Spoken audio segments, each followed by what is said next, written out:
Is it true that during your first year, sir, you would get on the phone personally to the State Department and try to get a response to some inquiry that had been made? Yes, I still do that when I can, because it's, I think, there's a great tendency in government to have papers stay on desks too long. And it seems to me that's one really of a function. After all, the president can't administer a department, but at least he can be a stimulant.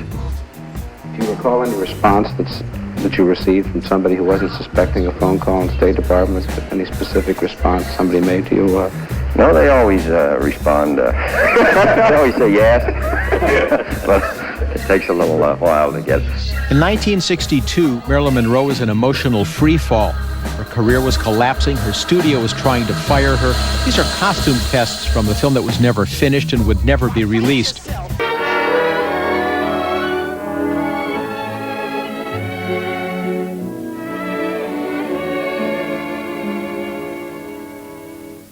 Life used to be a gay thing, filled with happiness night and day thing.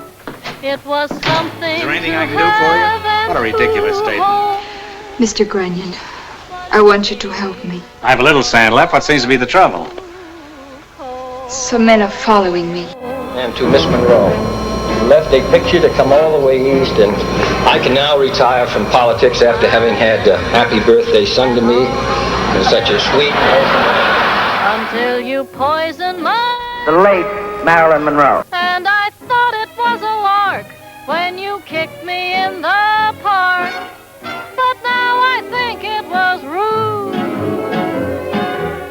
I never knew that you and I were finished until that bottle hit my head.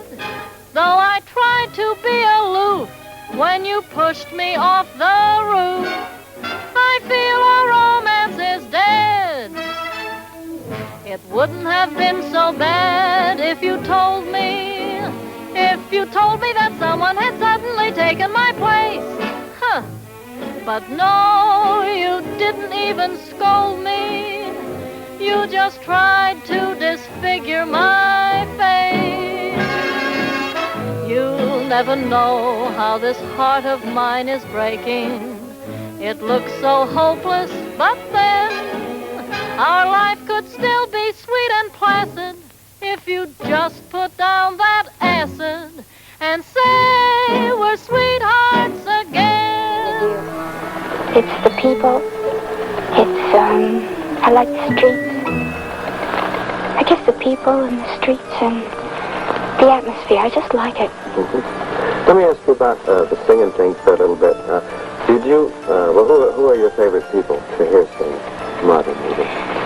Well, my very favorite person, and I love her as a person as well as a singer. I think she's the greatest, and that's Ella Fitzgerald. You fall right at the happy club. Who's your favorite man singer? Well, frankly, yes. I have to say Frank. Yeah, I see. However, he didn't used to be. It's the way he sings now. I know when I was a kid in, junior high school and high school, and he was sort of Bobby Sock's idol. Even though I was in Bobby Socks, he wasn't my idol. It isn't until recently. I think his whole style and, I don't know, there's something that's changed drastically. He matured somehow. The sound that he makes now is such a big round. Well, it's his style. To me, it's his style. When it comes to sound, I like Sammy Davis, too. But Frank's style, you can't beat it.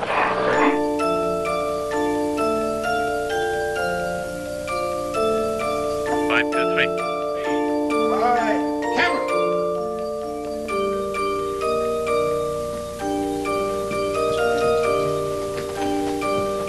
Going out with the children, Mrs. Tidd? Yes, my day off, madam.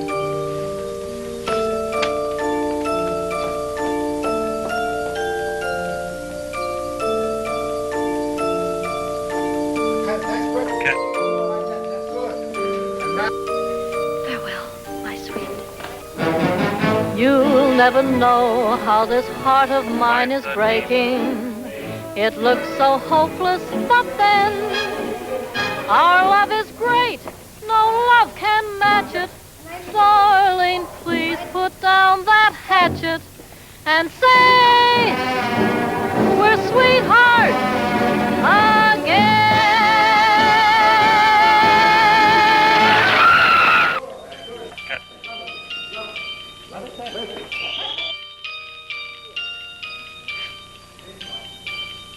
513.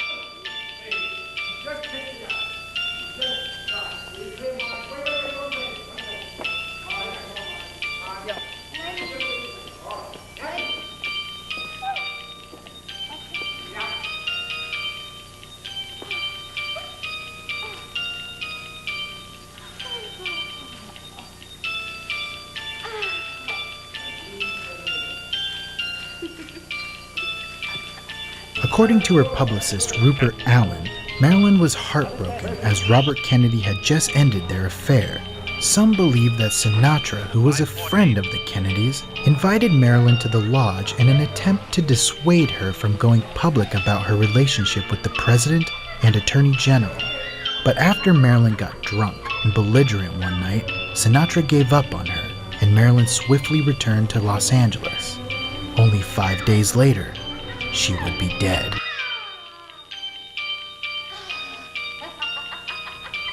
We were wondering if maybe this isn't an Old Yeller type situation. Old Yeller. Yeah, Old Yeller was the best, most loyal dog there ever was. I mean, everybody loved that mutt. But one day he showed up rabid, and little Timmy, for Old Yeller's own sake, had to... Oh, you saw the movie.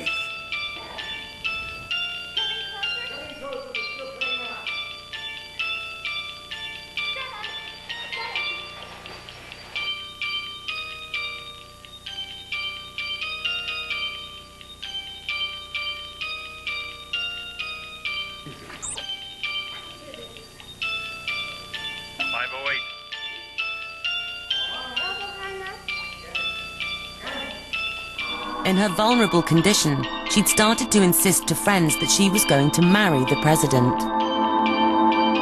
Well, she told me that Jack Kennedy told her that when he got out of the presidency, which he thought would be the next term, that he would like to consider marrying her. And he had proposed marriage in an indirect way. And that boosted her ego quite a bit. But Marilyn's affair with her husband was clearly having an effect. What's your basic plan? Well, I really don't have one, because I think this house will always grow and should. It just seemed to me such a shame when we came here to find hardly anything of the past in the house. May I help you, miss? Uh-oh, enter the jealous girlfriend. Marilyn had a very private number at the White House on Jack Kennedy's desk. When she wanted to call him, she'd pick up the telephone and dial the number, and it would ring right there in front of him. But to add insult to injury, Marilyn told friends that when Jackie was away, she carried on her affair under the presidential roof. Marilyn told me that she had visited the White House when Jackie was away on a trip to Europe. Not only the White House, but on a presidential plane. JFK introduced her to the crew of Air Force One. She was wearing a brunette wig and I think glasses, and he introduced her as Peter Lawford's private secretary. And as soon as the plane took off, they both joined the 1 Mile High Club.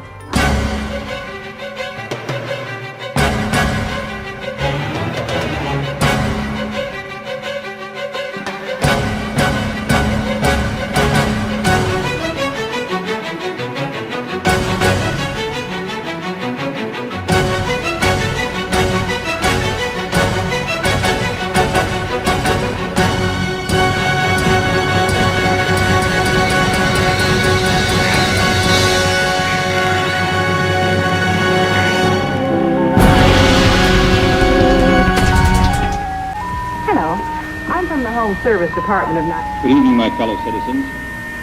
This afternoon, following a series of threats and defiant statements, the presence of Alabama National Guardsmen church hollers, was required on the University of Alabama to carry out the final and unequivocal order of the United States District Court with the exclusive of the Northern District of Alabama. That order called for the admission it's the only of two fairly qualified young Alabama residents who happened to be born Negroes, but they were admitted peacefully to due and good nature of conduct of the University of Alabama, who met their responsibilities. What you doing there? Cleaning up in here already? About not wanting her to have Thanksgiving dinner alone. You didn't think it was right. It was real nice of you. And I thought about it. And I gave it a great deal of thought, Grandpa.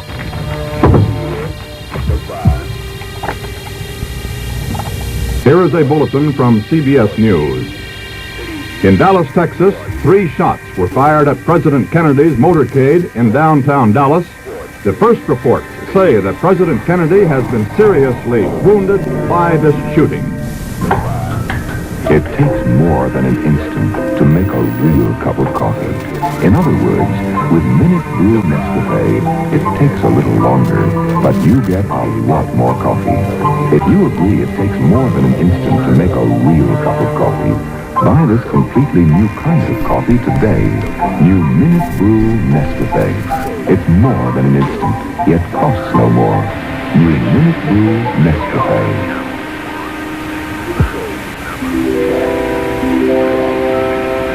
The first portion of this program has been brought to you by Newsoft Fabric Softener. Newsoft renews the softness detergents wash away another famous product of Best Food. We continue it as the world turns following station identification. Television Network. No wonder.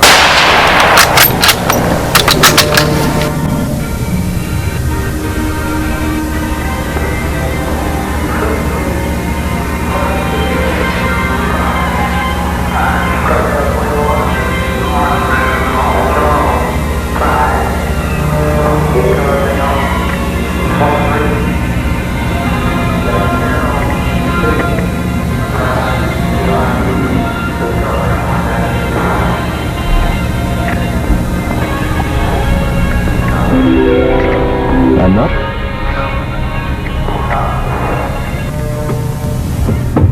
It is reported that 3 bullets rang out.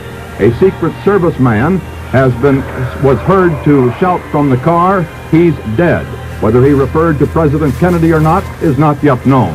The president, cradled in the arms of his wife, Mrs. Kennedy, was carried to an ambulance and the car rushed to Parkland Hospital outside Dallas. The president was taken to an emergency room in the hospital. Immediately, a Secret Service man said he saw blood spurt from the president's head. Oh my God!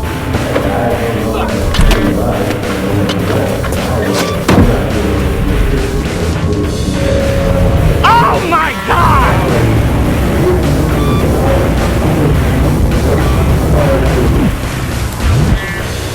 He's dead.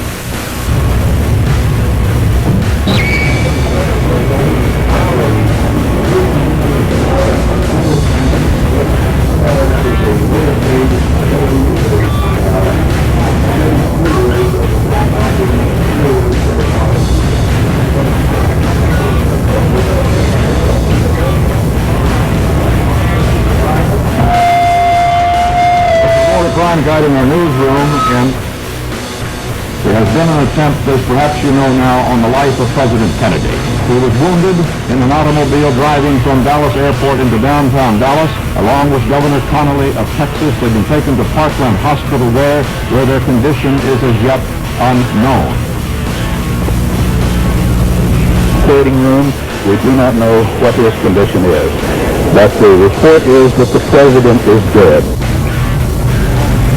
That was Eddie Barker and our affiliate KRLD in Dallas, Texas, speaking from the room where President Kennedy had been scheduled to make an address to 3 Dallas organizations.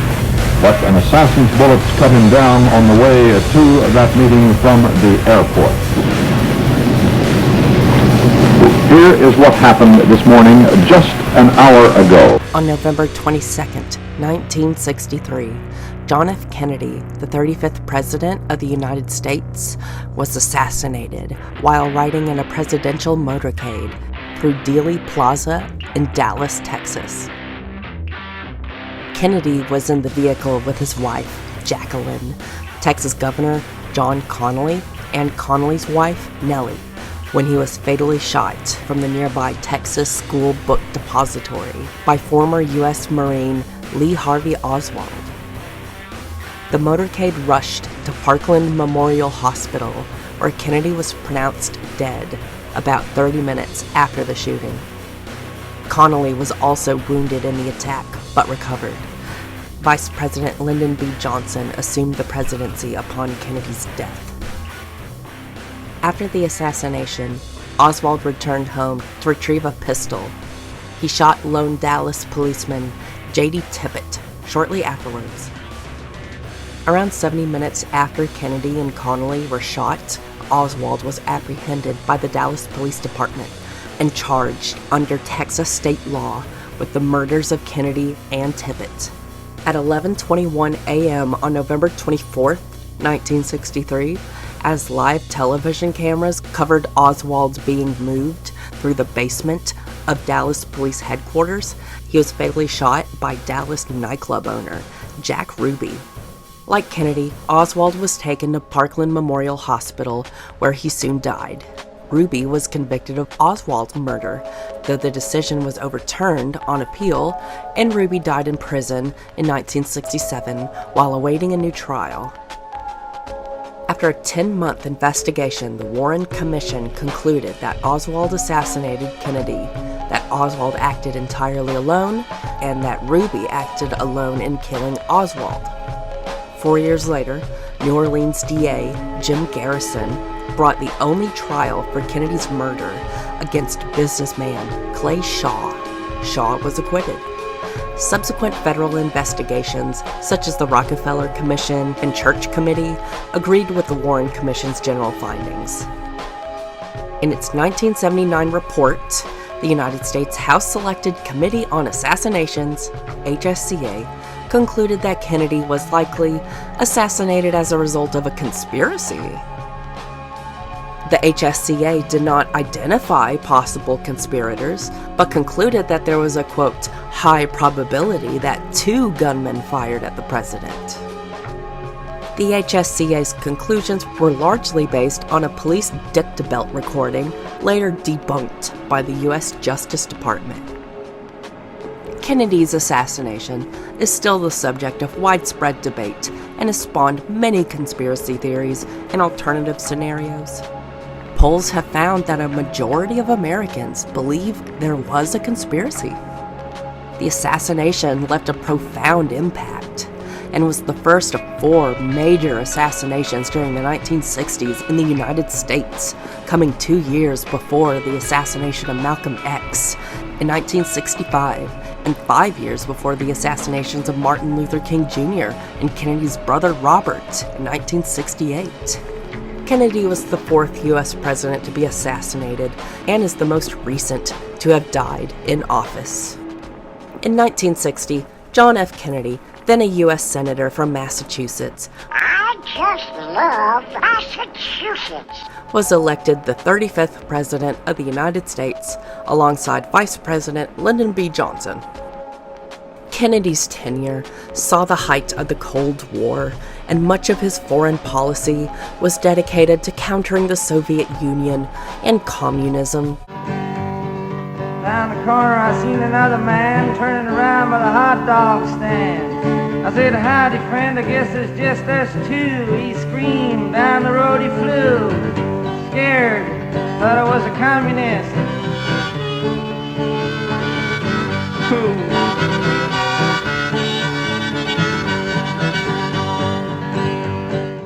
As president, he authorized operations to overthrow Fidel Castro's communist government in Cuba. These culminated in the failed Bay of the Pigs invasion in 1961, during which he declined to directly involve American troops. The president's first drastic decision involved Cuba and resulted in the fiasco at the Bay of Pigs. The Eisenhower administration had bequeathed the new president a force of anti-Castro exiles, training in Guatemala for an invasion of their homeland. Under pressure from his senior advisors, Kennedy gave his approval to the invasion.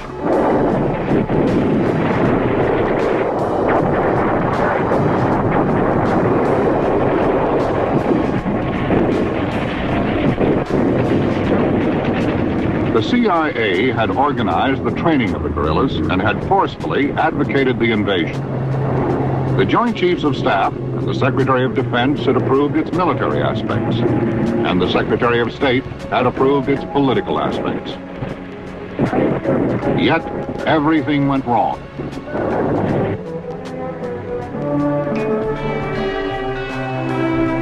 The Bay of Pigs was a painful initiation, but its lessons were well learned. Thereafter, the president would rely less on the experts and more on his own people and himself. The following year, Kennedy de-escalated the Cuban Missile Crisis, regarded as the closest that humanity has come to nuclear holocaust. Time to duck and cover, the bombs are coming down. A radiation shower will pour throughout your town. Hands over your head, keep low to the ground. Time to duck and cover, the bombs are coming down. Duck and cover, duck and cover. Get under the desk with your sister and your brother. Duck and cover, duck and cover. That goes double for your dad and your mother. So hands over your head, keep low to the ground, 'cause all the kids that don't will cease to be around. In 1963, Kennedy decided to travel to Texas to smooth over frictions in the state's Democratic Party between liberal U.S. Senator Ralph Yarborough and conservative Governor John Connally. The visit was first agreed upon by Kennedy, Johnson, and Connally during a meeting in El Paso in June. The motorcade route was finalized on November 18th and announced soon thereafter. Kennedy also viewed the Texas trip as an informal launch of his 1964 re-election campaign. Lee Harvey Oswald, born 1939, was a former U.S. Marine who had served in Japan and the Philippines and had espoused communism since reading Karl Marx at the age of 14. Hell yeah. After accidentally shooting his elbow with an unauthorized handgun and fighting an officer, Oswald was court-martialed twice and demoted. In September 1959, he received a dependency discharge after claiming his mother was disabled. A 19-year-old Oswald sailed on a freighter from New Orleans to France, and then traveled to Finland, where he was issued a Soviet visa. Oswald defected to the Soviet Union, and in January 1960, he was sent to work at a factory in Minsk, Belarus. In 1961, he met and married Marina Prusakova, with whom he had a child. In 1962, he returned to the United States with a repatriation loan from the U.S. Embassy. He settled in the Dallas/Fort Worth area, where he socialized with Russian immigrants, notably Georges de Mohrenschildt. In March 1963, a bullet narrowly missed General Edwin Walker at his Dallas residence. Witnesses observed two conspicuous men. Relying on Marina's testimony, a note left by Oswald, and ballistic evidence, the Warren Commission attributed this assassination attempt to Oswald. In April 1963, Oswald returned to his birthplace, New Orleans, independent chapter of the pro-Castro Fair Play for Cuba Committee, of which he was the sole member? What? While passing out pro-Castro literature alongside unknown compatriots. Oswald was arrested after scuffling with anti-Castro Cuban exiles.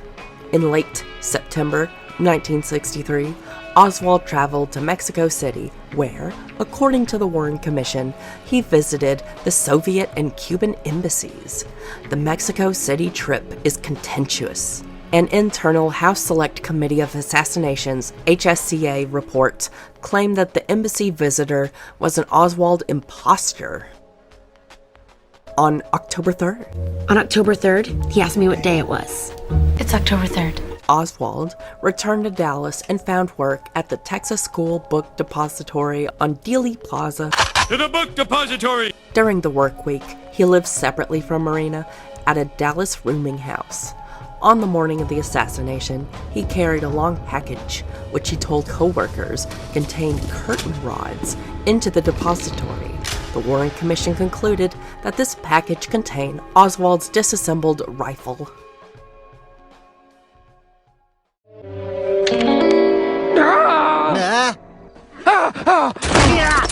I just had the worst dream. Oh, how about I read you a story, just like I used to before you got a mustache and became so frightening. Here we go, the greatest fairy tale ever told. It's got everything. The Prince of Camelot, rubies, and magic bullets.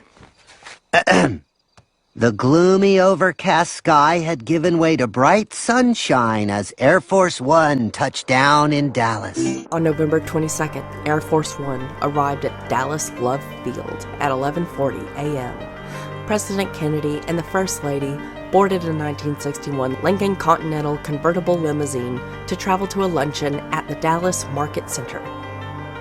Other occupants of this vehicle, the second in the motorcade, were Secret Service Agent Bill Greer, who drove, Special Agent Roy Kellerman in the front passenger seat, and Governor Connolly and his wife, who sat just forward of the Kennedys.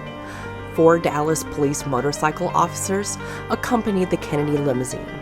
Vice President Johnson, his wife, Lady Bird, and Senator Yarborough rode in another convertible. The motorcade's meandering 10-mile route through Dallas was designed to give Kennedy maximum exposure to crowds by passing through a suburban section of Dallas and Main Street in downtown Dallas before turning right on Houston Street. After another block, the motorcade was to turn left into Elm Street, pass through Dealey Plaza, and travel a short segment of the Stemmons Freeway to the Trade Mart.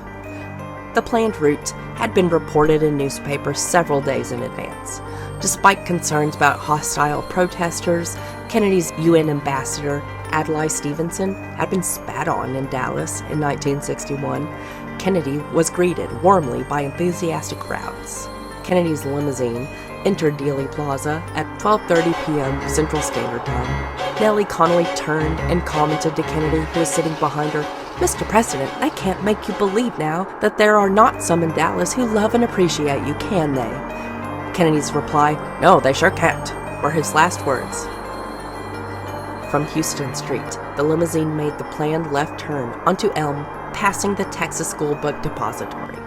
As it continued down Elm Street, multiple shots were fired. About 80% of the witnesses recalled hearing 3 shots. The Warren Commission concluded that 3 shots were fired and noted that most witnesses recalled that the second and third shots were bunched together. Shortly after Kennedy began waving, some witnesses heard the first gunshot, but few in the crowd or motorcade reacted, many interpreting the sound as a firecracker or backfire. Within 1 second of each other, Governor Connolly and Mrs. Kennedy turned abruptly from their left to their right. Connolly, an experienced hunter, immediately recognized the sound as that of a rifle and turned his head and torso rightward, noting nothing unusual behind him. He testified that he could not see Kennedy, so he started to turn forward again, turning from his right to his left, and that when his head was facing about 20 degrees left of center, he was struck in his upper right back by a shot he did not hear, then shouted, "My God, they're going to kill us all!" According to the Warren Commission and the HSCA, Kennedy was waving to the crowds on his right when a shot entered his upper back and exited his throat just beneath his larynx. He raised his elbows and clenched his fists in front of his face and neck. Then, leaning forward and leftward, Mrs. Kennedy, facing him, put her arms around him. Although a serious wound, it likely would have been survivable. According to the Warren Commission's single bullet theory, derided as the magic bullet theory by conspiracy theorists, Governor Connally was injured by the same bullet that exited Kennedy's neck. The bullet created an oval-shaped entry wound near his right shoulder, struck and destroyed several inches of Connally's right fifth rib, and exited his chest just below his right nipple, puncturing and collapsing his lung. That same bullet then entered his arm just above his right wrist and shattered his right radius bone. The bullet exited just below the wrist at the inner side of his right palm and finally lodged in his left thigh. As the limousine passed the grassy knoll, Kennedy was struck a second time by a fatal shot to the head. The Warren Commission made no finding was the second or third bullet fired, and concluded, as did the HSCA, that the second shot to strike Kennedy entered the rear of his head. It then passed in fragments through his skull, creating a large, roughly ovular hole on the rear right side of the head and sprayed blood and fragments. His brain and blood splatter landed as far as the following Secret Service car and the motorcycle officers. Secret Service agent Clint Hill was riding on the running board of the car immediately behind Kennedy's limousine. Hill testified to the Warren Commission that he heard one shot, jumped onto the street, and ran forward to board the limousine and protect Kennedy. Hill stated that he heard the fatal headshot as he reached the Lincoln, approximately 5 seconds after the first shot that he heard. And it was blood matter, brain matter, bone fragments, all came out of that wound, got all over the back of the car, and all over me, and all over Mrs. Kennedy, because she at that point had gotten up on the back of the trunk, trying to grasp some of the material that came out of the president's head, which she was able to do. So I got up on top of the president's car, and I grabbed her and put her in the back seat. When I did that, his body fell farther to the left, with his head in her lap. The right side of his face was up. I could see the hole in the skull, and in that hole, there was no brain matter left. There was nothing there. It was just a vacuum. I thought this was a fatal shot. So I turned to the follow-up car and I gave him a thumbs down. After the headshot, Mrs. Kennedy began climbing onto the limousine's trunk, but she later had no recollection of doing this. Hill believed she may have been reaching for a piece of Kennedy's skull. He jumped onto the limousine's bumper, and he clung to the car as it exited Dealey Plaza and sped to Parkland Memorial Hospital. After Mrs. Kennedy crawled back into her seat, both Governor and Mrs. Connally heard her repeatedly saying, "They have killed my husband. I have his brains in my hand." Bystander James Tague received a minor wound to his cheek, either from bullet or concrete curb fragments, while standing by the triple underpass. 9 months later, the FBI removed the curb, and spectrographic analysis revealed metallic residue consistent with the lead core in Oswald's ammunition. Tague testified before the Warren Commission and initially stated that he was wounded by either the second or third shot of the 3 shots that he remembered hearing. When the Commission counsel pressed him to be more specific, Tague testified that he was wounded by the second shot. As the motorcade left Dealey Plaza, some witnesses sought cover, and others joined police officers to run up the grassy knoll in search of a shooter. No shooter was found behind the knoll's picket fence. Among the 178 witnesses who testified to the Warren Commission, 78 were unsure of the shot's origins. 49 believed they came from the depository, and 21 thought they came from the grassy knoll. No witnesses ever reported seeing anyone, with or without a gun, immediately behind the knoll's picket fence at the time of the shooting. Lee Bowers was in a 2-story railroad switch tower, 120 yards behind the grassy knoll's picket fence. He was watching the motorcade and had an unobstructed view of the only route by which any shooter could flee the grassy knoll. He saw no one leaving the scene. Bowers testified to the Warren Commission that one or two men were behind him in the fence during the assassination. One was a familiar parking lot attendant, and the other wore a uniform like a county courthouse custodian. He testified seeing some commotion on the grassy knoll at the time of the assassination, something out of the ordinary, a sort of milling around. But something occurred in this spot which was out of the ordinary, which attracted my eye for some reason which I could not identify. At 12:36 p.m., teenager Amos Ewins approached Dallas Police Department DV Harkness to report having seen a colored man leaning out of the window with a rifle on the 6th floor of the depository during the assassination. In response, Harkness radioed that he was sealing off the depository. Witness Howard Brennan then approached a police inspector to report seeing a shooter, a white man in khaki clothing, in the same window. Police broadcast Brennan's description of the man at 12:45 p.m. Brennan testified that after the second shot, this man was aiming for his last shot and maybe paused for another second as though to assure himself that he had hit his mark.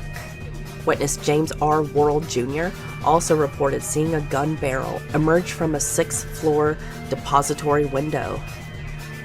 Bonnie Ray Williams, who was on the 5th floor of the depository, stated that the rifle's report was so loud and near that ceiling plaster fell onto his head. When searching the 6th floor of the depository, 2 deputies found an Italian Carcano M91 38 bolt-action rifle. Oswald had purchased the used rifle the previous March under the alias A. Hiddell and had it delivered to his Dallas P.O. box. The FBI found Oswald's partial palm print on the barrel, and fibers on the rifle were consistent with those of Oswald's shirt. A bullet found on Governor Connolly's hospital gurney and 2 fragments found in the limousine were ballistically matched to the Carcano.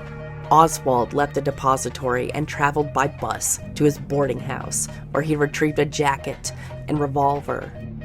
At 1:12 p.m., police officer J.D. Tippett spotted Oswald walking in the residential neighborhood of Oak Cliff and called him to his patrol car. After an exchange of words, Tippett exited his vehicle. Oswald then shot Tippett 3 times in the chest.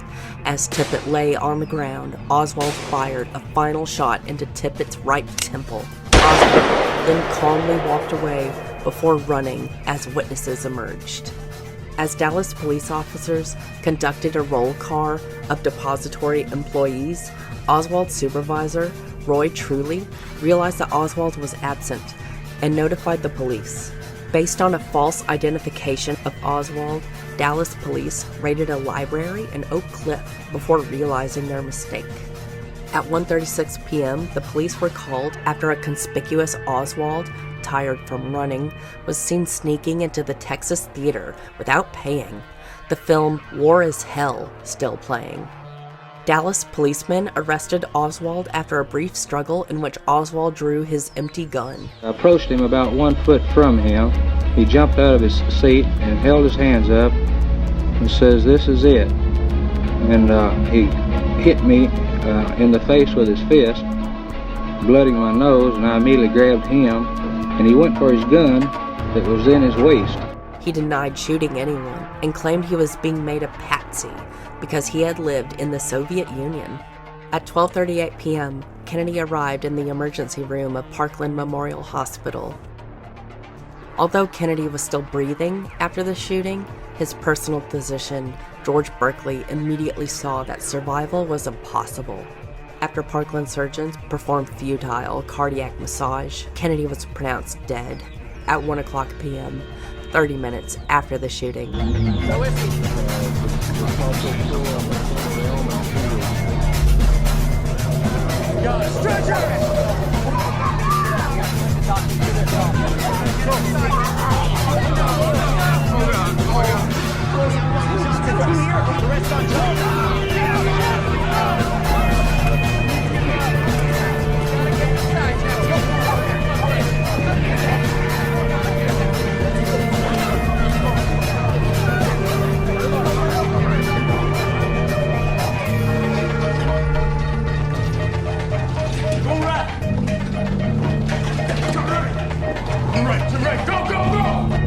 Dallas White House line. Riverside 13421. This is Digest. I need to keep this line open. Repeat, keep this line open. Look at your clock, it's 12:40 here. We're at Parkland Memorial Hospital, Dallas, Texas. The man has been hit. Repeat, the man has been hit. We need the president's blood type.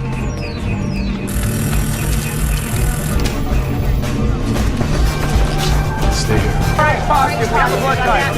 Wait, I want everyone out of this room. I want all the Secret Service out of this room. I don't care who you are. FBI, please out of this room. You don't need to be here, young man. Go on. We need some room to work. You're going out. Out, out, out. Jesus. Hold pressure.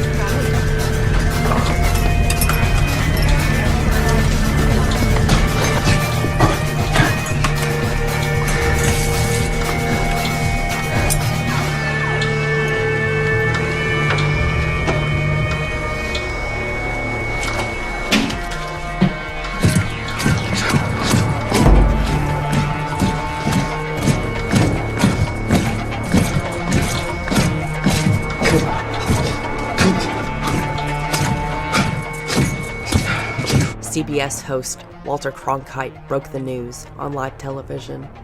The Secret Service was concerned about the possibility of a larger plot and urged Johnson to leave Dallas and return to the White House, but Johnson refused to do so without any proof of Kennedy's death. Johnson returned to Air Force One around 1:30 p.m., and shortly thereafter, he received a telephone call from advisors McGeorge Bundy and Walter Jenkins advising him to depart for Washington, D.C. immediately. He replied that he would not leave Dallas without Jacqueline Kennedy and that she would not leave without Kennedy's body. According to Esquire, Johnson did not want to be remembered as an abandoner of beautiful widows. At the time of Kennedy's assassination, the murder of a president was not under federal jurisdiction.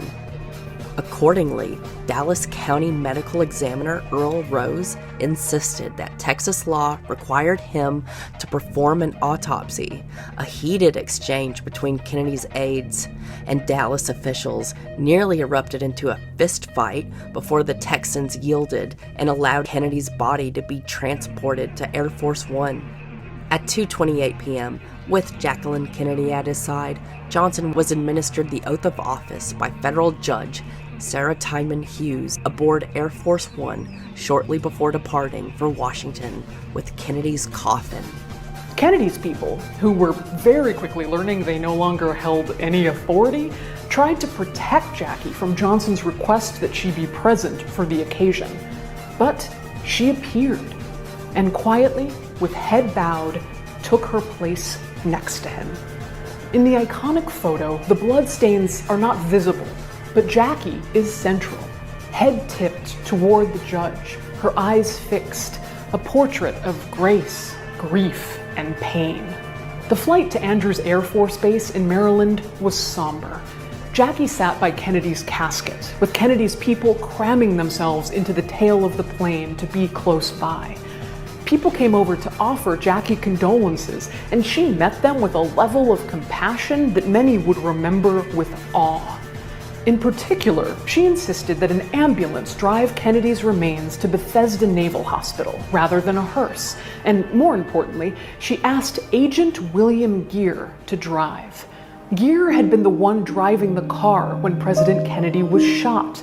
He was overwhelmed by guilt over having not swerved or found a way to save the president. Jackie's trusting him to drive President Kennedy one more time touched the man's soul. By 6 p.m. local time, Air Force One arrived at Andrews. Upon arriving, Robert Kennedy, JFK's younger brother and Attorney General, bounded onto the plane, ignoring Lyndon B. Johnson, a point that the new president remained silent on, but noticed. He went straight to Jackie and said, "Hi, Jackie, I'm here." It was astonishing how much like his brother John he was in that moment. At this point, it was abundantly clear that the casket was damaged, and all this jostling would break it further. The casket was finagled onto the platform and lowered, only to find out that it stopped 5 feet from the ground. Now the military did have to step in to help Kennedy's men lower the heavy, broken casket to the ground. The whole situation was clumsy and embarrassing. A reporter called it grotesque. When the president's casket was finally off the lift, it was loaded into an ambulance. Jackie scurried into the back of the ambulance to be with Jack, and Robert Kennedy climbed up front. President Kennedy's autopsy was performed at Bethesda Naval Hospital in Maryland on the night of November 22nd. Jacqueline Kennedy had selected a naval hospital as the post-mortem site, as President Kennedy had been a naval officer during World War II. I'll tell you a war story. I was on PT 109 with John F. Kennedy. I was the first to discover his terrible secret. Ich bin ein Berliner. He's a Nazi! Get him! The autopsy was conducted by two physicians, Naval Commanders James Humes and J. Thornton Boswell. Humes led the procedure. Under pressure from the Kennedy family and White House staffers to expedite the procedure, the physicians conducted a rushed and incomplete autopsy. Kennedy's personal physician, Rear Admiral George Berkeley, signed a death certificate on November 23rd and recorded that the cause of death was a gunshot wound to the skull. 3 years after the autopsy, Kennedy's brain, which had been removed and preserved for later analysis, was found to be missing from the National Archives.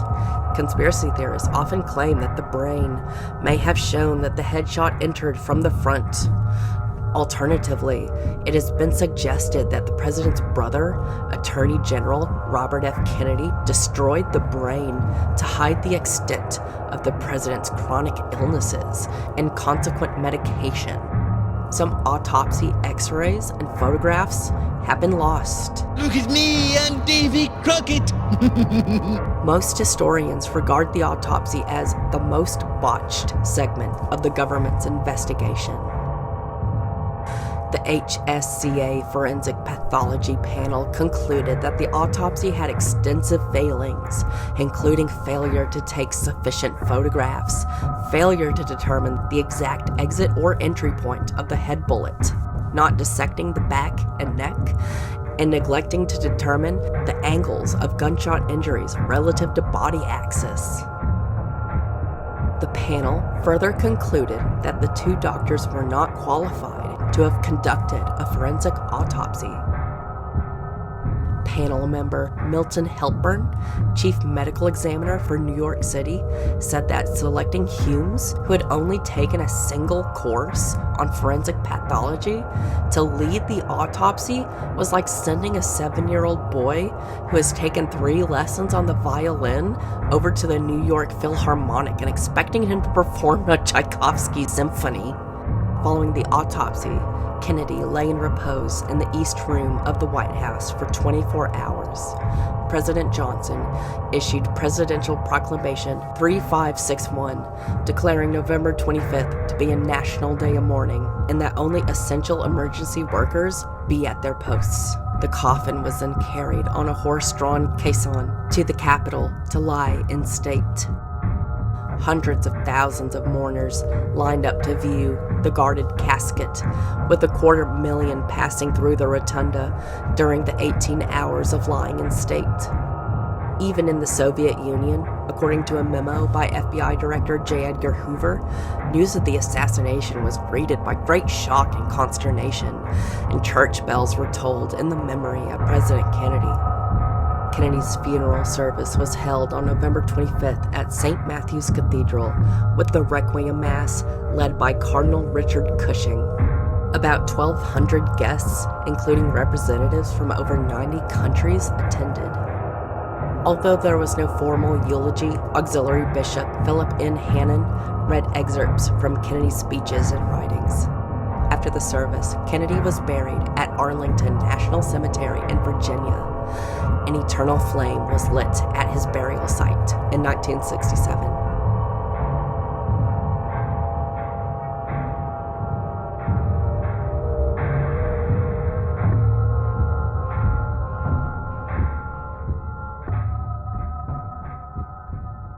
Lee Harvey Oswald purchased a Coca-Cola from a vending machine and was preparing to eat a chicken lunch. The president's motorcade proceeded through downtown Dallas towards Dealey Plaza. Do you believe that your husband killed President Kennedy?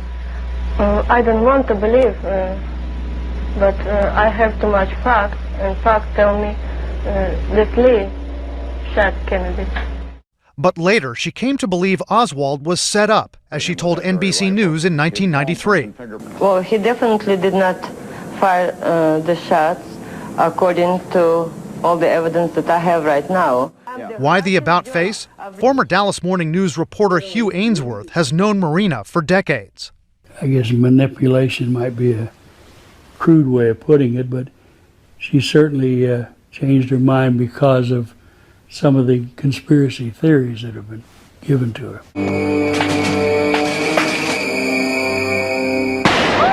Oh, God! Get his gun! The killing of Oswald.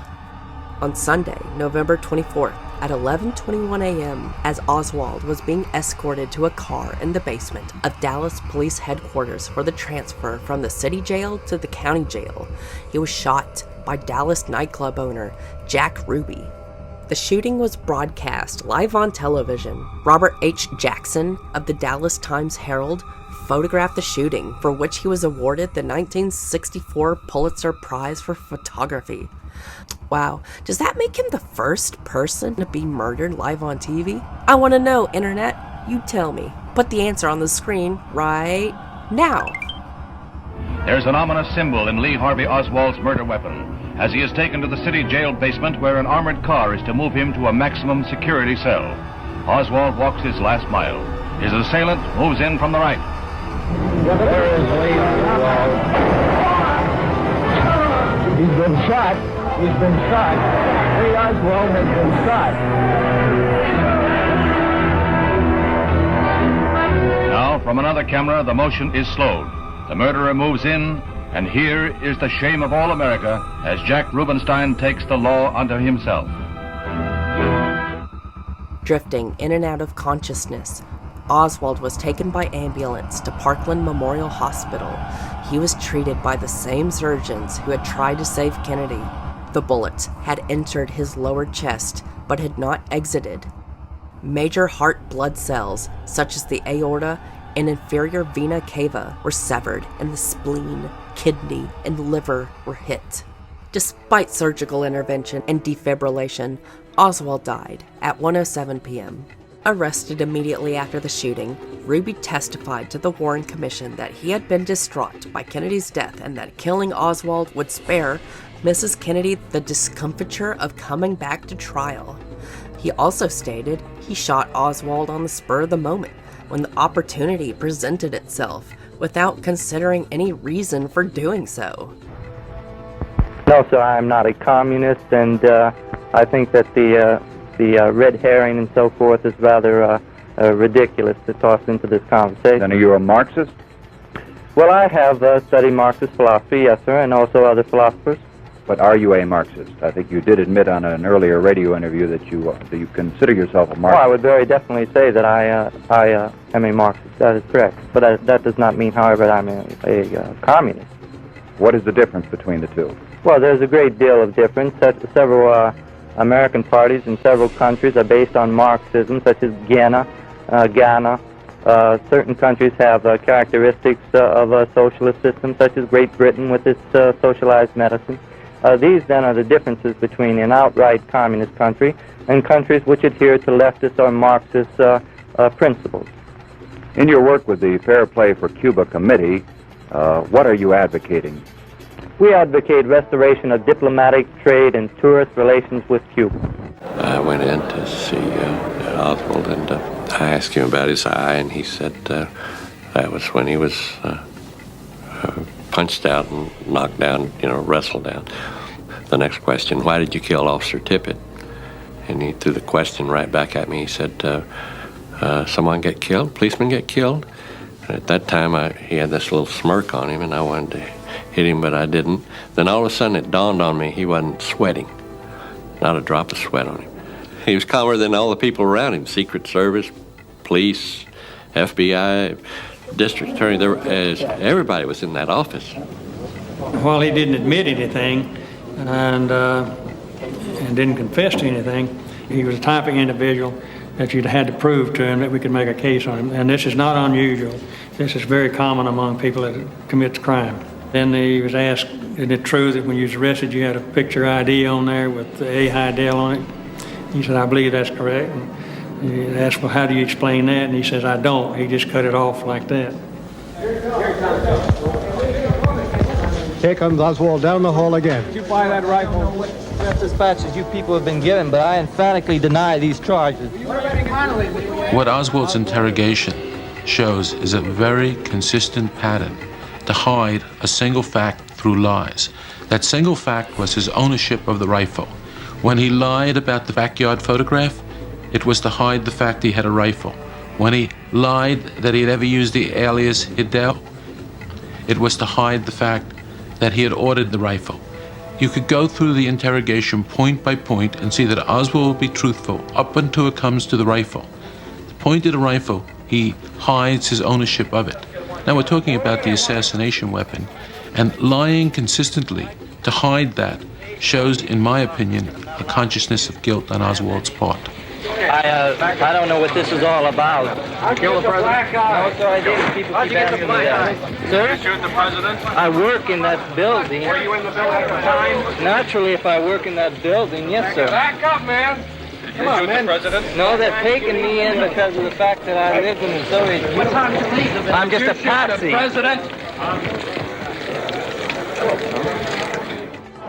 At the back of the room that night was one man who was not a policeman or a reporter. A man who carried a gun and had underworld connections. His name was Jacob Rubenstein, known as Jack Ruby. In less than 36 hours, he would murder Lee Harvey Oswald. If the mob had a hand in the president's death, and I think they did, and they induced Oswald to kill the president, it was terribly important that he be silenced, because eventually Oswald, if alive, would testify as to who his associates were, or they ran the risk that he would. And therefore, there's every indication that Ruby stalked and killed Oswald in an effort to silence him. Jack Ruby was a police informer who owned a striptease club. He made sure that policemen who came to his club were shown a good time. Initially, Ruby wished to defend himself in his trial until his lawyer, Melvin Belly, dissuaded him. Belly argued that Ruby had an episode of psychomotor epilepsy and was thus not responsible. Ruby was convicted, but the decision was overturned on appeal.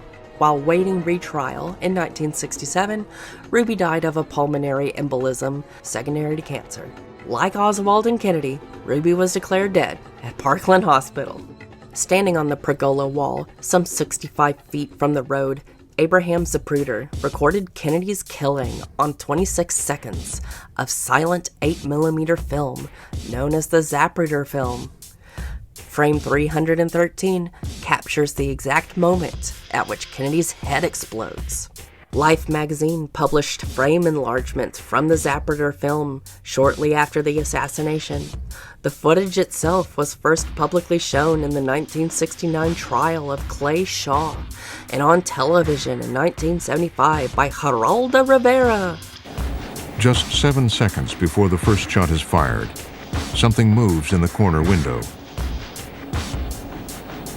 In the window below, Harold Norman raises his arm and waves to the president. We were sitting on the 5th floor, directly on the 6th floor, and the shots came from above, and that was gun. The shots were sounding boom, click, click, boom, click, click, boom, click, click. So there was 3 shots fired right above us, and we were sitting on the 5th floor.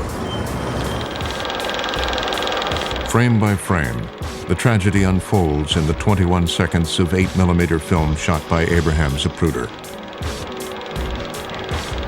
As the motorcade rounds the corner, it slows. In the background, a little girl runs beside the limousine. Suddenly, there's a gunshot. Governor Connolly hears it and turns. The little girl stops dead and looks around. 3 seconds later, a second shot. A bullet has passed through the president's throat. It hits Connally in the back, and he starts falling. Mrs. Kennedy turns to her husband. Something's wrong. She looks into his face.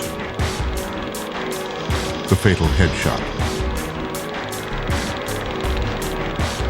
The exact number and timing of the shots have been argued over endlessly, but there is a growing consensus that the Zapruder film shows 3 shots were fired in about 8 seconds. In 1999, an arbitration panel ordered the federal government to pay $615,384 per second of film to Zapruder's heirs, valuing the complete film at $16 million, equivalent to $24.8 million in 2022. Zapruder was one of at least 32 people in Dealey Plaza known to have made film or still photographs at or around the time of the shooting. Most notably, among the photographers, Mary Moorman took several photos of Kennedy with her Polaroid, including one of Kennedy less than 1/6 of a second after the headshot. Put that up on the screen, Barry. As well as Zapruder, Charles Bronson, not that Charles Bronson, Mary Muchmore, and Orville Nix filmed the assassination, although at farther distances than Zapruder. Of the 3, only Nix, who filmed the assassination from the opposite side of Elm Street from Zapruder, capturing the grassy knoll, actually recorded the fatal shot.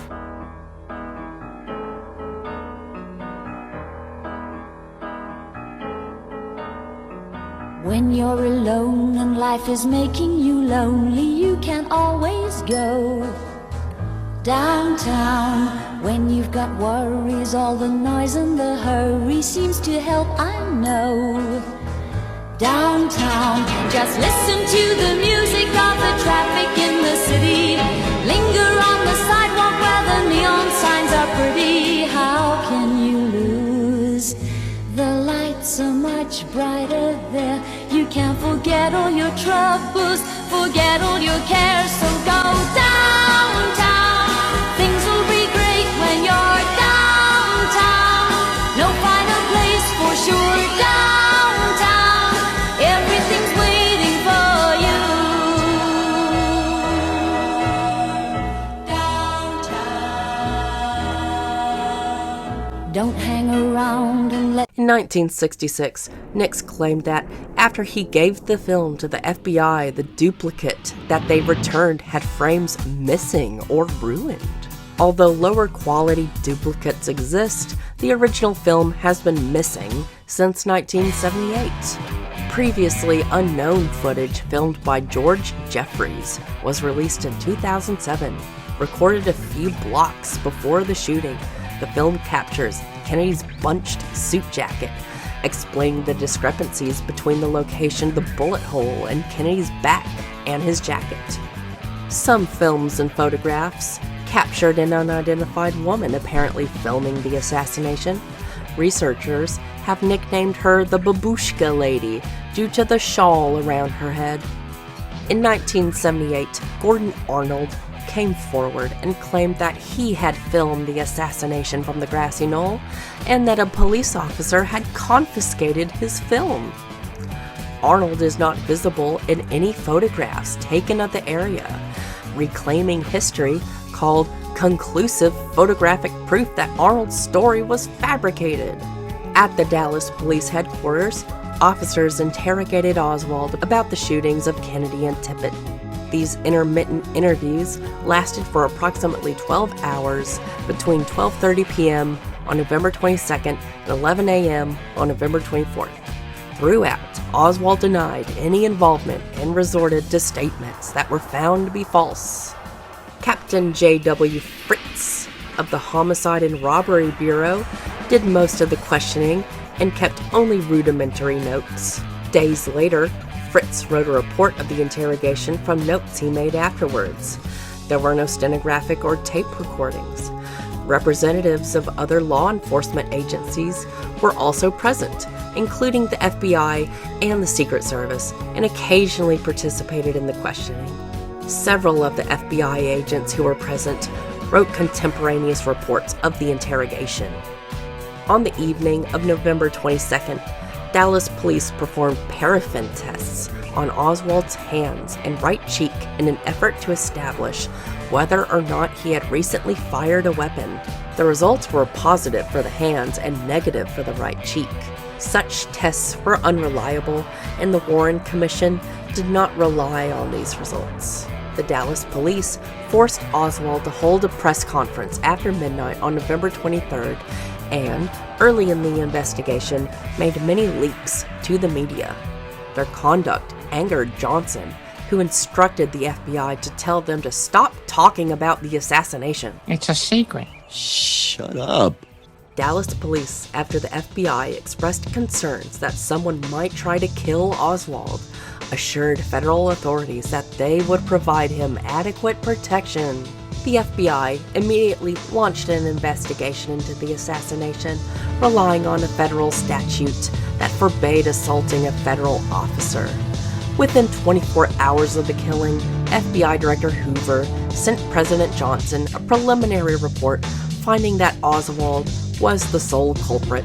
After Ruby killed Oswald, Johnson decided that the Texan authorities were incompetent and instructed the FBI to conduct a complete investigation. Shit, you can't rely on the Texan authorities for anything. On December 9th, 1963, the Warren Commission received the FBI's report of its investigation, which concluded that 3 bullets had been fired, the first striking Kennedy in the upper back, the second striking Connally, and the third striking Kennedy in the head, killing him. The FBI continued to serve as the main investigative arm of the Warren Commission in the field. A total of 169 FBI agents worked on the case, conducting over 25,000 interviews and writing over 2,300 reports.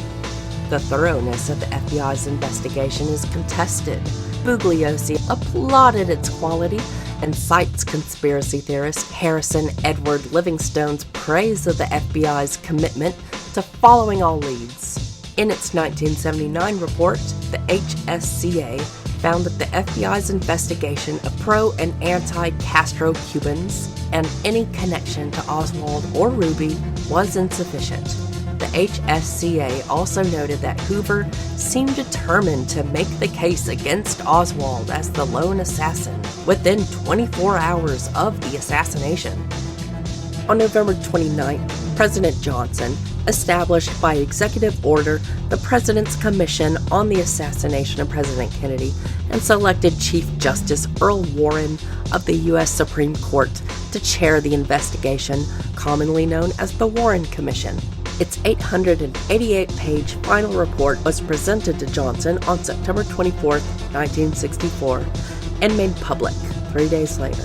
It concluded that Lee Harvey Oswald had acted alone in killing Kennedy and wounding Connally, and that Jack Ruby acted alone in killing Oswald.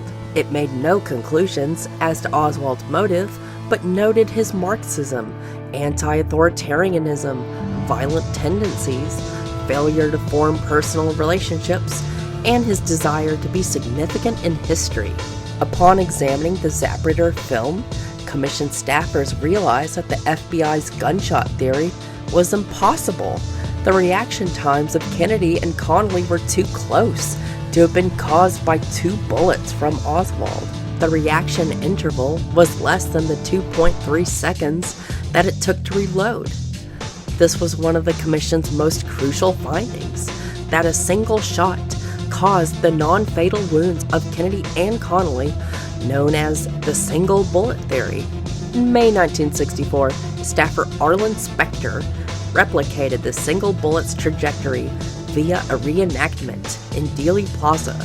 The bullet's path was exactly consistent with Kennedy and Connally's wounds. Out of the 8 commission members, 3, Representative Hale Boggs and Senators John Cooper and Richard Russell, found the theory improbable. Their qualms were not mentioned in the final report. Conspiracy theorists labeled the theory the magic bullet theory, partly due to the bullet's intact and purportedly pristine state. However, the HSCA's Michael Batten noted that the bullet, despite its lack of fragmentation, was fundamentally deformed.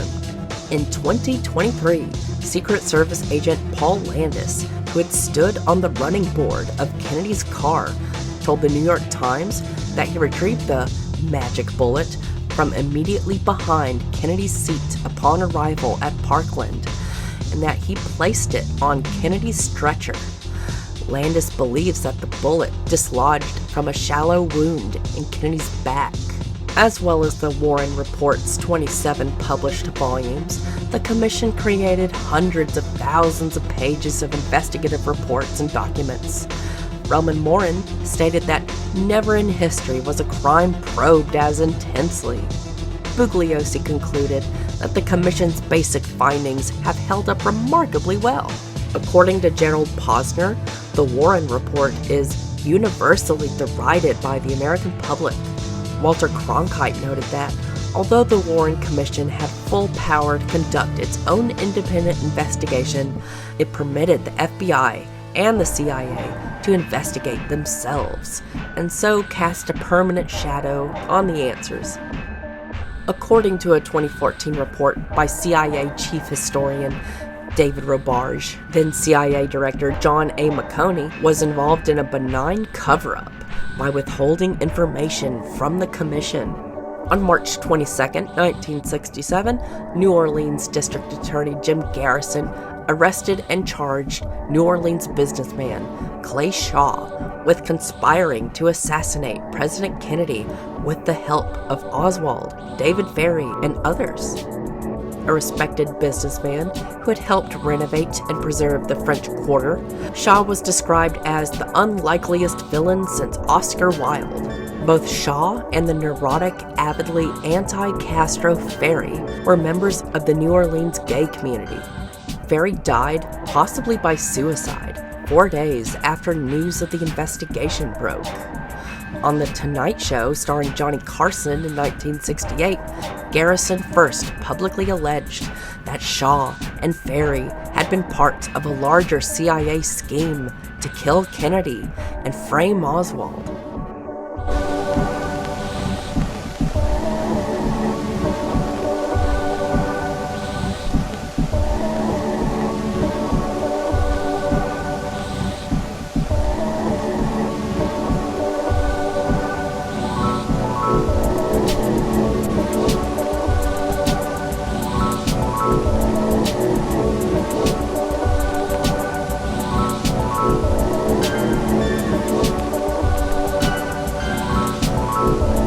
March 1st, 1967, the first arrest has been made in the investigation of the New Orleans District Attorney's Office into the assassination of President John F. Kennedy. Arrested this evening in the District Attorney's Office was Clay Shaw, age 54, of 1313 Dauphine Street, New Orleans, Louisiana. Mr. Shaw will be charged with participation in a conspiracy to murder John F. Kennedy. It should be pointed out, however, that the nature of this case is not conducive to an immediate succession of arrests at this time. However, other arrests will be made at a later date. This is District Attorney Jim Garrison, official press release.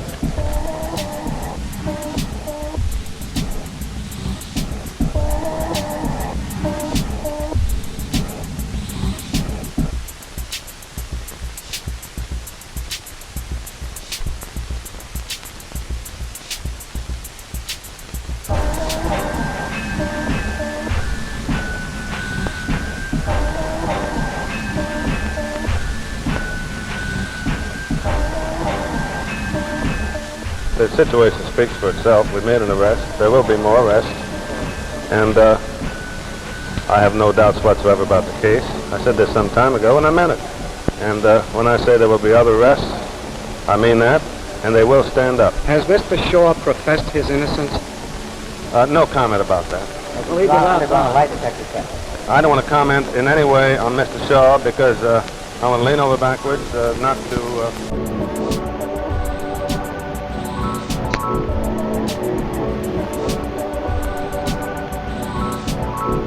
I visited Cuba twice before Castro came to power.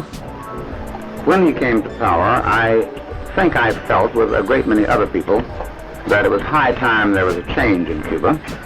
And then I think after 2 or 3 months, I suffered the same disillusion that a great many people suffered, because it's the familiar pattern that has gone on for half a century. That is, there is a tyranny of the right, and then there is a freeing of this, and then you get a tyranny of the left. And it seemed to me unfortunate that this was what happened in Cuba. We would like to hear from you exactly how you feel about facing this trial. Well, gentlemen, with the help of my 3 attorneys, I have enough difficulty coping with reality these days. I cannot cope with rumor, after all, and the town is filled with rumor. That's true. And tell them of your determination. Oh, of course. I'm looking forward to the trial. Of course. I'm going to win. Of course.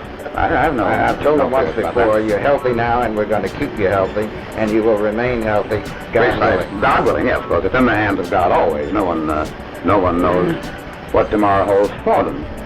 But I expect to stand trial, and I expect to win. In the 64-day trial conducted in 1969, Garrison played the Zapruder film and argued that the backwards motion of Kennedy's head after the fatal shot was indicative of a shooter in front on the grassy knoll. After a brief deliberation, the jury found Shaw not guilty. Mark Lane interviewed the jurors after the trial and stated that some believed that Shaw likely was involved in a conspiracy, but that there was insufficient evidence to convict.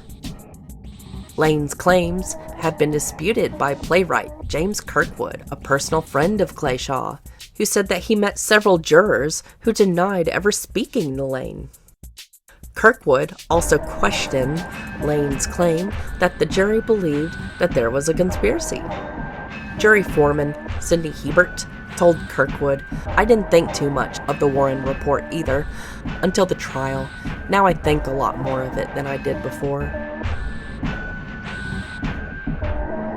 According to academic E. Gerald Ogg, the Shaw trial is now widely regarded as a travesty of justice. Kirkwood likened the trial to a Spanish Inquisition hearing.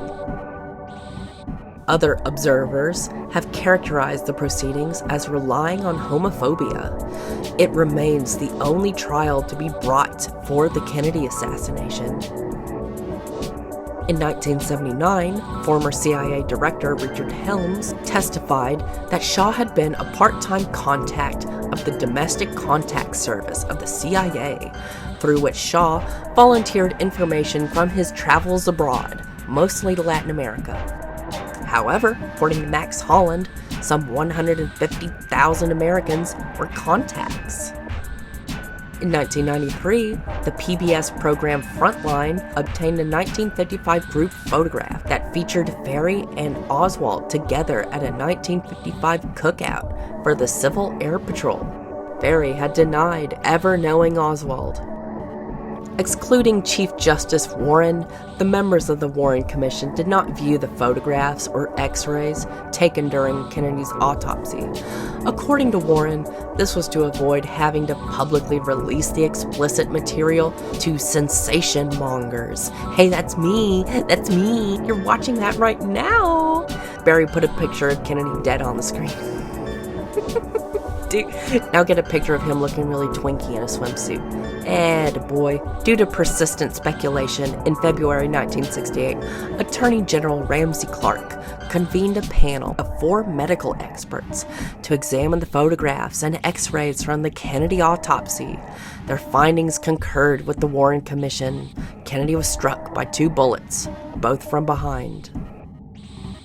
In 1975, President Gerald Ford, who had been a member of the Warren Commission a decade prior, established the United States President's Commission on CIA Activities within the United States, better known as the Rockefeller Commission after its chairman, Vice President Nelson Rockefeller.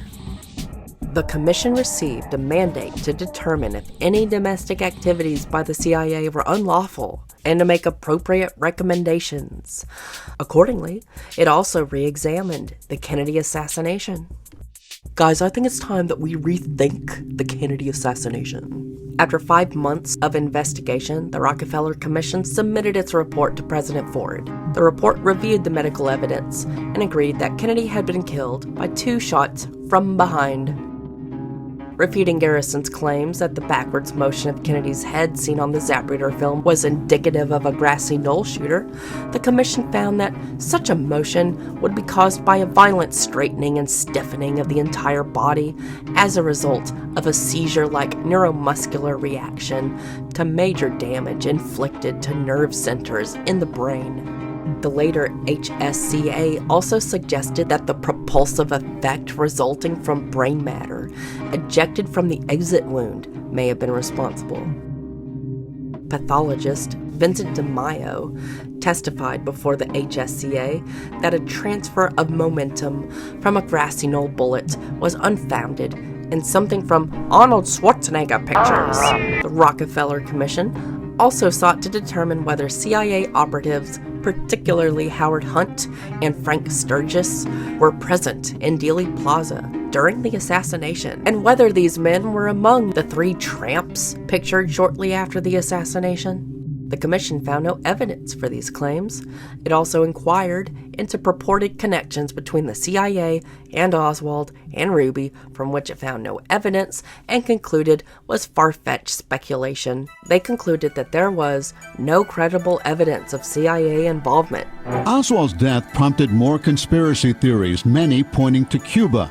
At the time of Kennedy's death, the CIA had been trying to assassinate Fidel Castro. The papers reveal one plot in which a poisoned wetsuit would be delivered to Castro by an American lawyer negotiating the release of Bay of Pigs prisoners. Another plot involved a booby trap inside a seashell that would explode while Castro was scuba diving. Neither plot was carried out. Both Russia and Cuba feared being blamed for the JFK assassination. Russia believed Kennedy's death would mean the start of nuclear war. The full extent of what the government knows about the murder is still not clear because of the last-minute decision to withhold some of the documents. I was picked up from school early that day. I went to Sidwell Friends School in Washington, D.C., and my mother picked us up early. And while we were leaving, we saw a man in front of the school lowering the flag to half-mast. And I asked my mother why he was doing that, and she said that a bad man had shot my uncle, had shot Uncle Jack. And then when I went home, my father was actually walking in the yard with the director of the CIA, John McCollum. And he had been the first one to my house because CIA was only about maybe a half mile from our house in Hickory Hill. And the director came over every day and swam in our pool. And my father, he had appeared at our house. My father actually that day, the first call that he made was to the CIA, to the desk chief, and he asked him, he was in a state at the time, and he asked, did your people do this?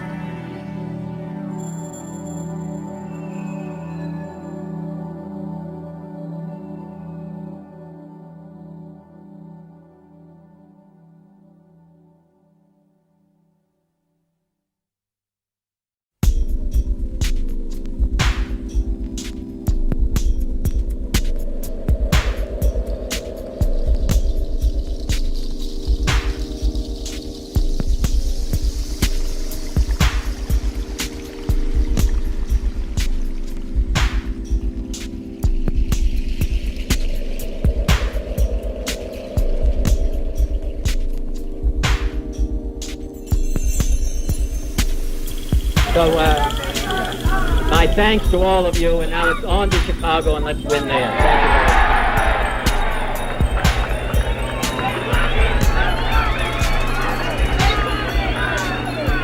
Senator Kennedy has completed his victory speech, thanked his workers, and now there's Mrs. Kennedy on the right of the screen, on his left. As they chant, "We want Bobby," he prepares to go, and he will go out the back way and into that kitchen. There he turns to leave the podium.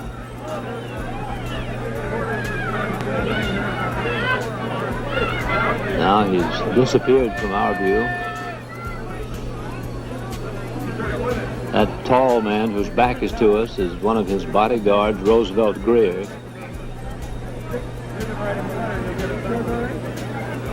Now listen for the first shot.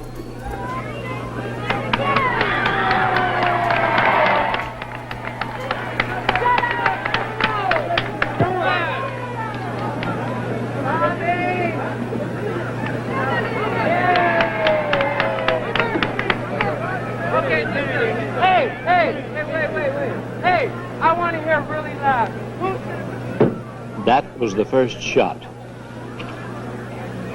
Now, there may have been other shots, but we heard none for the full 60 seconds until we heard a succession of further shots, which you will hear in just a moment.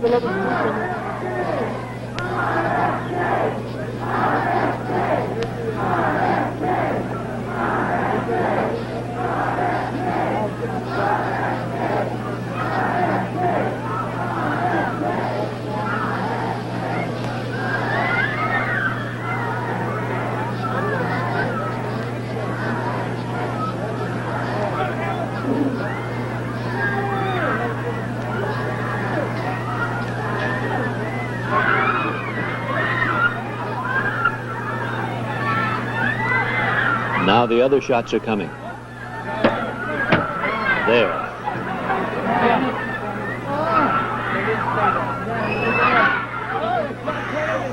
Apparently from the podium, some of those people could see what had happened. And screaming began, and then you could hear quite clearly the ensuing shots. One report is that the whole revolver was emptied.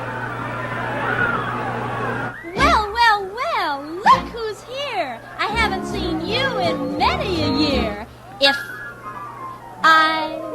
I knew you were coming, I'd have baked a cake, baked a cake, baked a cake. If I knew you were coming, I'd have baked a cake. How'd you do, how'd you do, how'd you do? Had you dropped me a letter, I'd have hired a band, grandest band in the land. Had you dropped me a letter, I'd have hired a band and spread the welcome mat for you. Oh, I don't know where you came from, 'cause I don't know where you've been, but it really doesn't matter. Grab a chair and fill your platter and dig, dig, dig right in. If I knew you were coming, I'd have baked a cake, hired a band. Goodness sake, if I knew you were coming, I'd have baked a cake. How'd you do, how'd you do, how'd you do?